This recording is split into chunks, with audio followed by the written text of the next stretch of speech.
करके सामने प्रकट हुए।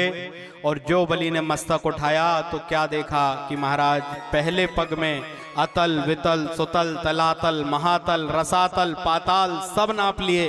दूसरे तल में महाराज दूसरे पग में भू भुवा महा स्वाहा जन तप सारे ऊपर के लोग, और दोनों हाथों से 10 दिशाओं को नाप लिया महाराज घूम के।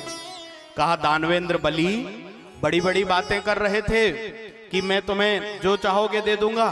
देखो संकल्प पूरा ना करने वाला दोषी होता है। महाराज उसी समय गरुड़ को आज्ञा दी कि गरुड़ पास में बांध लो, इनने अपना संकल्प पूरा नहीं किया। राजा बलि ने भगवान से कहा प्रभु आपने मुझे बांध तो लिया है, लेकिन मेरा भी एक निवेदन है, आप सुन लें। भगवान ने कहा कहो राजन।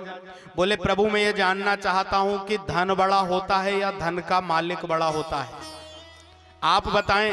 भगवान ने कहा कि धन का मालिक बड़ा होता है। तो बलि ने भगवान से हाथ जोड़कर कहा कि अभी तक आपने इस अभिमानी बलि का धन नापा है, प्रभु तीसरा पग मेरे मस्तक पर रख दीजिए। और जो भगवान बामन ने उठाकर पैर मस्तक पे रखा, उसी समय माता विंध्यावली नाचने लगी, भली भई मैं ना मरी अपने पति के साथा, वरना ये दृश्य कैसे देखती कि मेरे पुत्र के द्वार पर हरि पसारे हाथा, हरि पसारे हाथा।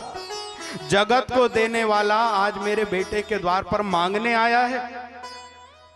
और महाराज जब बलि ने संकल्प पूरा किया, भगवान प्रसन्न हो गए। कहा राजन वरदान मांगो। तो कहा प्रभु मैं अपने महलों से जब अंदर निकलूं और बाहर जाऊं तो आपका दर्शन होता रहे, मैं बस ये चाहता हूं। भगवान ने कहा प्यारे ठीक से क्यों नहीं कह देते कि मैं तुम्हारा गेट कीपर बन जाऊं, हाँ चौकीदार बन के खड़ा हो जाऊं। मुझसे ऐसे ही कहो ना प्रभु मुझे आपका दर्शन आते जाते हो। भगवान द्वारपाल बनकर राजा बलि के यहाँ चले गए। और महाराज कई वर्ष बीत गए। माता लक्ष्मी को नारद जी ने बताया कि वो तो द्वारपाल बने हुए बैठे हैं बलि के यहाँ। तो माता लक्ष्मी ने कहा अब क्या किया जाए। मैया लक्ष्मी श्रावण के महीने की पूर्णिमा के दिन राजा बलि के यहाँ सुतल लोक में गई हैं। द्वारपाल ने महाराज द्वारपाल बने खड़े। भगवान माता लक्ष्मी जैसे ही आई तो द्वारपाल रूपी भगवान मन में कहने लगे ये कहां से आ गई देवी जी, अभी तक हम ही थे, अब ये भी आ गई पीछे से। माता लक्ष्मी ने उस समय कोई बात नहीं कर रही, द्वारपाल को कहा तुम हटो, मुझे तुम्हारे स्वामी से मिलना है, चलो। ले जाकर राजा बलि से मिलवाया। और रक्षाबंधन महाराज उस दिन श्रावण की पूर्णिमा राजा बलि को तिलक लगाकर माता लक्ष्मी ने सीधे हाथ में राखी बांधी है, रक्षा सूत्र बांधा।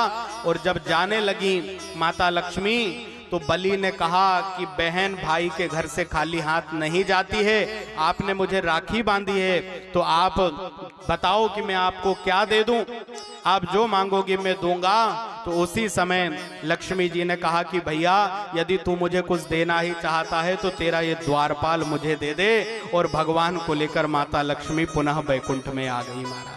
उसी दिन से रक्षाबंधन का त्योहार मनाया जाने लगा। श्रावण के महीने की पूर्णिमा के दिन बहन भाई के हाथ में राखी बांधती है। और आज भी जब राखी बांधी जाती है, रक्षा सूत्र बांधा जाता है तो राजा बलि का नाम लिया जाता है। येन बद्धो बलि राजा दानवेंद्रो महावला, ये मंत्र बन गया महाराज रक्षा सूत्र का। माता लक्ष्मी ने राखी बांधी, वहां से ये परंपरा शुरू हुई। और उसके पश्चात भगवान ने बलि को कहा कि अगले मनवंतर में तुम इंद्र बन जाओगे। फिर